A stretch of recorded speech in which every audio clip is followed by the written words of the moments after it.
It breaks my heart. It makes me feel sad. That's how it makes me feel. I have a daughter, she's mixed race. So obviously, it's difficult for her as well. I think it's horrible and it's sad, if I'm being honest.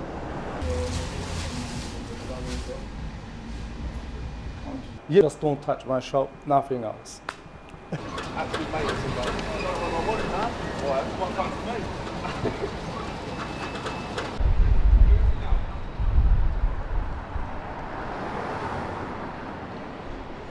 It makes you unsafe, yeah, because obviously you're going to have people against coloured people, Asian people, whatever the case may be. They have their views, yeah. Everyone's got freedom of speech. Everyone has a right to have their own views. I'm not with it. I'm against it totally, yeah. I want my environment to be safe. I want my children to be safe, grandchildren to be safe, etc. So as long as it's peaceful, there's no issues, there's no problems. Everyone's got a right to do what they need to do, yeah.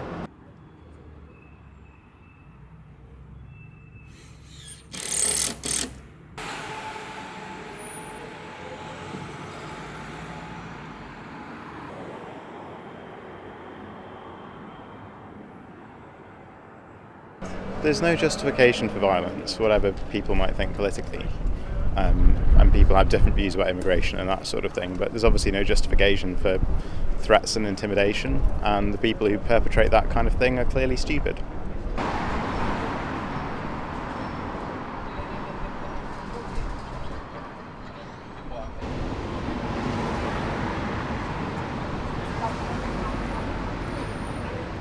Over 400 people now have been arrested, 100 have been charged, some in relation to online activity, and a number of them are already in court. And I'm now expecting substantive sentencing before the end of this week. But the message has to go to those who are involving themselves in this disorder, which is you're wrong, you shouldn't be doing it, and you will feel the full force of the law, as I hope we've been able to demonstrate with the swift prosecution. Violent clashes have gripped parts of the UK in recent days as protests fuelled by anti-immigrant sentiment rage across communities. But what sparked the riots and why are they spreading? On July 29th, 3 girls were murdered in a knife attack at a Taylor Swift-themed dance workshop in the normally quiet seaside town of Southport, a crime that has shocked the nation. Days later, the suspect, 17-year-old Axel Ruda-Cubana, appeared in an English court. Police quickly clarified that the incident was not terrorism-related, adding that Ruda-Cubana was born in Britain and that his parents had moved to the UK from Rwanda. Rumours around the suspect's heritage quickly gained traction online, fueling protests by anti-immigration and anti-Muslim demonstrators, which quickly descended into violence, arson and looting. Cars have been set on fire, and some unverified social media videos have shown ethnic minorities being attacked. False messaging on online platforms has also wrongly identified the suspected killer as a radical Islamist migrant. Police say high-profile figures amplifying these claims have contributed to the public response to the Southport killings. Former leader of the defunct anti-Islam English Defence League, Stephen Yaxley-Lennon, who is better known as Tommy Robinson, is one of those being blamed by media for spreading misinformation to his many followers on X.